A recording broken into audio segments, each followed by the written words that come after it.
Welcome to Miami Live, the show that takes the pulse of South Florida and delivers the stories that impact you and your neighborhoods. I'm Naja Sherman in for Jim Barry this week, and we begin with a controversial vote by the city of Miami. The city commission voted to join a growing list of cities that partner with local police departments on ICE immigration and enforcement. The 287G program allows Miami police officers to act as immigration agents. Commissioners Carollo, Gabella, and Rosado voted yes on the partnership, while Commissioners King and Pardo voted no. CBS News Miami asked Commissioner Pardo about the threat from Governor Ron DeSantis that they could risk losing some state funding. I think we need to run that risk. I grew up in a Miami where my parents couldn't talk to my grandparents in Spanish because people would yell at them to speak English. This is America. By approving this resolution, you are incentivizing the deployment of city resources and taxpayer dollars toward the dehumanization of our communities. We cannot create a state of terror. A number of residents spoke out against the ICE partnership at the meeting. Miami-Dade already takes part in the program along with Doral, Coral Gables, Hialeah, and Homestead. Nearly $150 million in federal grants meant to protect flood-prone South Florida neighborhoods has been pulled. FEMA says the decision to axe the funding will help reduce waste, fraud, and abuse, but some homeowners are worried that the disaster is right around the corner. CBS News Miami's Larry Seward has the investigation. 8 miles inland from Atlantic Ocean waves crashing into Sunny Isles beach crowds. Birds and iguanas sunbathe on aging, overwhelmed spillways, losing support. I'm worried a lot because where I live in Miami, when it's rain a lot, there's a lot of flood in the street, I have concern, of course. In April, FEMA scrapped its Building Resilient Infrastructure and Communities, or BRIC program. Started during the height of COVID-19 in 2020, it offered billions of dollars to lower disaster risks across the country. CBS News Miami examined data for hundreds of cities and counties. No one in Florida scored more money than the South Florida Water Management District. It planned to spend $148 million on upgrades to 3 canal basins. The canal behind me runs from Biscayne Bay here in Miami Shores to Hialeah. It is also the main storm drain for all the communities in between. So when floodwaters rise around their roads or this golf course, that metal structure and concrete structure there in the left part of your screen is a spillway. It is crucial, controlling how fast and how much water flows downstream. Engineers say it needs to rise several feet to handle increasing volumes of water during heavy rains. Without it, water managers' research says flooding and erosion threatens hundreds of thousands of homes. You remember when it was a hurricane and then it was raining a lot, we have to put sandbag in the front of the door, but that doesn't help. Fernando Monsalvo lives close enough to shop at the same grocery store with Charles Smith. Sí, me preocupa mucho. In Spanish, he says, yes, it worries me a lot, the investments that we lost. But FEMA insists cutting the grants best supports local disaster planning and response. Miami-Dade County Mayor Daniela Levine Cava says her team is looking into alternatives. Are you upset about FEMA funding for resiliency being cut for the county? $148 million. We're monitoring closely all of the changes at the federal level and doing our very best to make sure that we can continue to do as we've done, have a very resilient economy and infrastructure, and so far so good. FEMA says this helps planning. Does it help planning to lose money? County leaders are hoping a quiet storm season buys them time to regroup. In Miami, Larry Seward, CBS News, Miami. The Florida Panthers have done it again. Panther perfection! The Florida Panthers win their second consecutive Stanley Cup. Oh yeah, the Cats knocked off Edmonton in Game 6 in front of a home crowd to clinch their second consecutive Stanley Cup. If there is any doubt that South Florida loves its hockey, you can erase those now. The Panthers captain made sure to show off the cup outside the Elbow Room in Fort Lauderdale.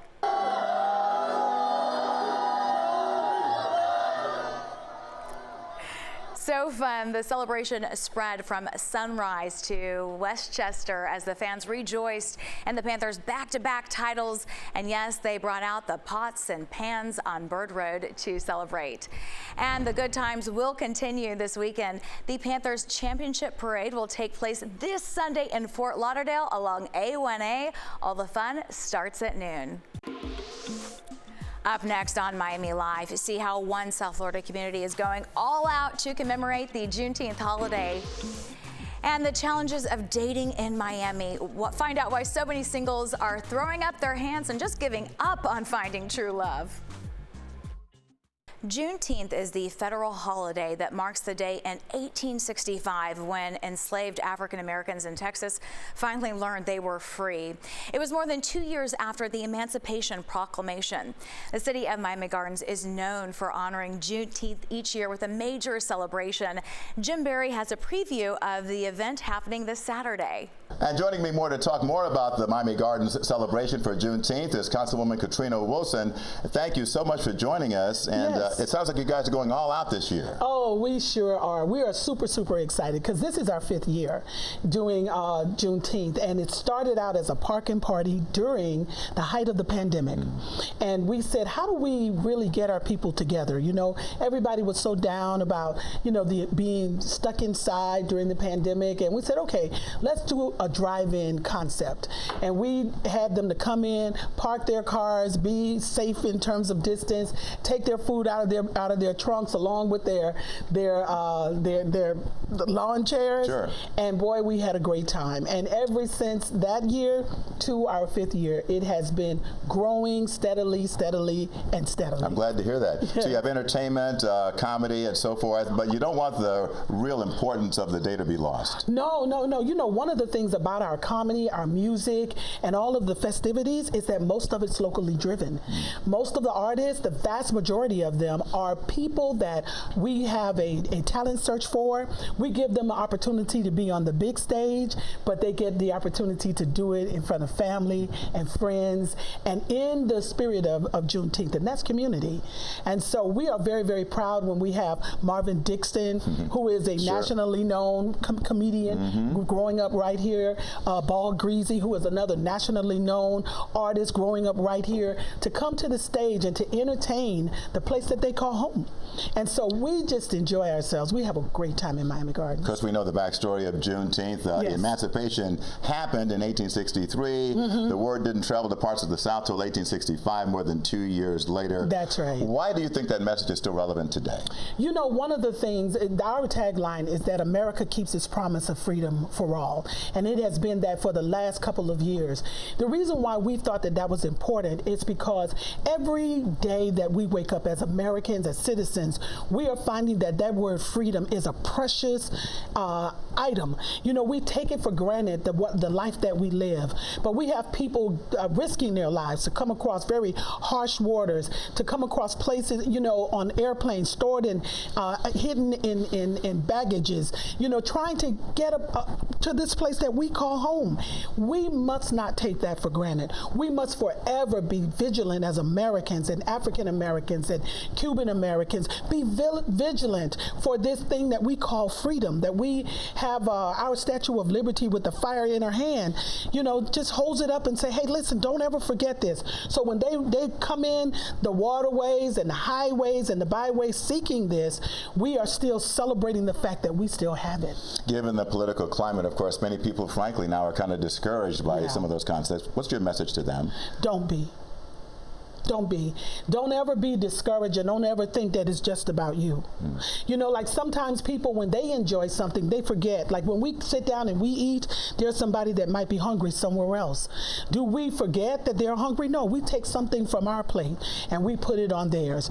Freedom fought for one is freedom fought for us all. It might be for different reasons. It may be at different times, but it's never, never, never an expired time. And I think it's a wonderful thing that you're doing to keep this message alive, and I think it's so important to reach young people where they are, to make certain that they get the message and they understand that they really are part of the community, and at some point the legacy, it'll be on them to continue the tradition. That's right. So for more information, they can go to mgjuneteenth.com and they can find out all of the listing of events that we're having for the entire month of June. And when I tell you it's going to be a fabulous time, that it will be. And it's not just about partying, it's it's all about family, it's friends, it's community, it's diversity, it's love, it's pride, but more important, it's a celebration of a country that has kept its promise of freedom for all. Councilwoman Katrina Wilson, thank you so much for joining us today. It's my pleasure to be here, sir. Thank you. Okay.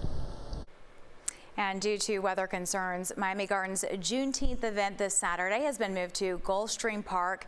Legacy in Black, the Juneteenth experience begins at 4 p.m. on Saturday at the Sport of Kings Theater at Gulfstream, and you can find ticket information at mgjuneteenth.com. A South Florida nurse is proving that it is never too late to follow your dreams. After raising her children and a long career as a nurse, she pursued a lifelong goal at the age of 49. Here is CBS News Miami's Trish Christakis with her inspiring story. At Broward Health Medical Center, trauma nurse Tracy Vose is no stranger to high-pressure situations, but her story goes beyond the hospital walls. Serving a greater cause on both sides, both the military and civilian life. I love to help people. I want to serve people. And, I'm going to keep doing that until my body says stop. Spending many years as a single mother and spending more than a decade caring for the sick, Tracy made the decision to enlist in the U.S. Navy Reserve at the age of 49. And it wasn't easy. She faced rejection multiple times. The age waiver, I surpassed that by several years. And the no's just really disheartened me. And I felt called to do it, so I wasn't going to give up until somebody gave me that yes. When a yes finally came, it was an emotional one. I mean, I cried. This has been a lifelong dream for me to do it, and to be able to serve my country just like my family has was a huge honor for me. Her husband, children, and others in her family also served. Her service took her to Africa, where she applied her trauma nursing skills. Now back home, she blends lessons learned on the battlefield with hospital care, while also inspiring others. To see somebody who could be their mother out there, going above and beyond to pursue this dream of mine, they were inspired by that. She serves one weekend a month and is preparing for another deployment next year. Her story, a powerful reminder that dedication knows no age limits, and it's never too late to follow your dreams. Just resiliency and never giving up. If you have a passion and a dream, you find that yes. If somebody's telling you no, you're not talking to the right person. In Broward County, Trish Christakis, CBS News, Miami. When we come back, single people in Miami share why it's so tough to be single in South Florida. We'll hear from an expert about the reasons behind it all.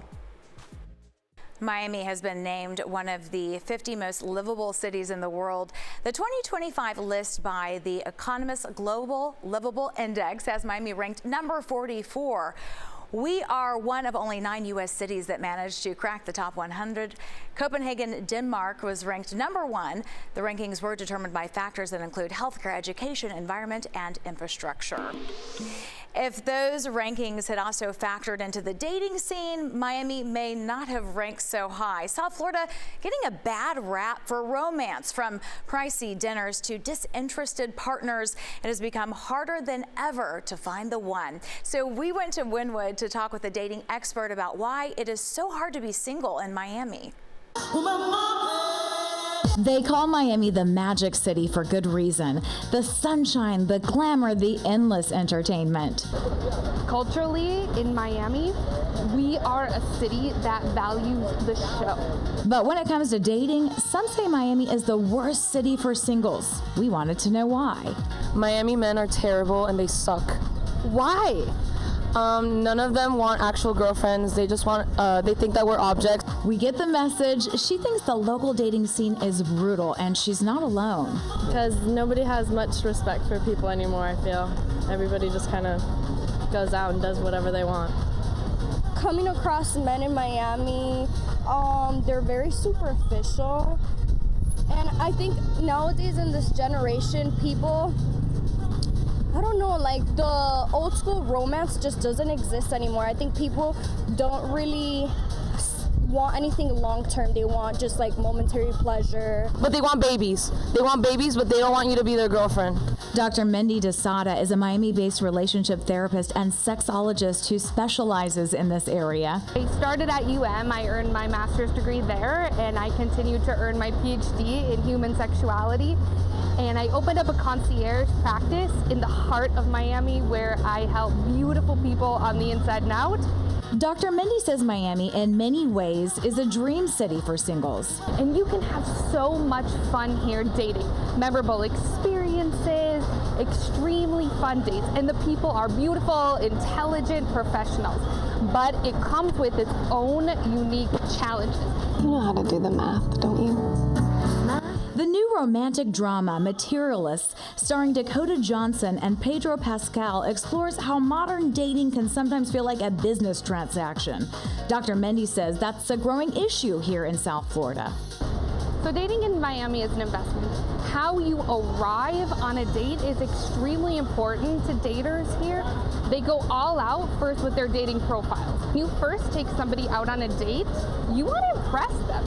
You want to take them to a trendy spot in Miami. You want to arrive in a nice car. You want to look the part. Put it simply, dating in Miami is expensive, and it's not just women who are disillusioned and taking a break. The majority of my clients are actually male, ranging from 20 to 60-year-old. And there's a lot of dating fatigue happening where right now people are so burnt out of not finding the right person. They're going on so many dates, the ROI is not there.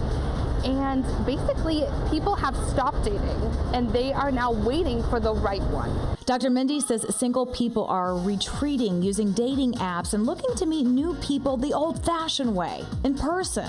People are leaving the apps because they are tired of ghosting. People are now going into groups where they have common interests with people. They are hosting singles events around a wide plethora of interests. So I was just a sexologist at an event where singles met up and they did a beach cleanup. Our friend Valeria has ditched dating apps too. So I've just been like, meet cute, finding people like at bars, meeting people like just out and stuff.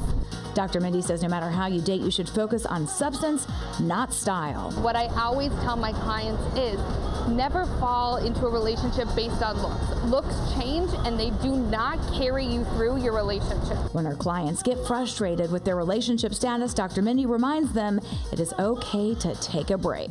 Get yourself off the dating apps and stop dating. Take a moment to detox and come back. When we return, find out which South Florida mall was named the best in the U.S. Here in South Florida, we love our shopping malls. One local favorite, Aventura Mall, has just been ranked by USA Today as the best mall in the United States. From its plethora of stores and restaurants to art installations, it is easy to see why Aventura is so popular. Here's CBS News Miami's Bree Buckley.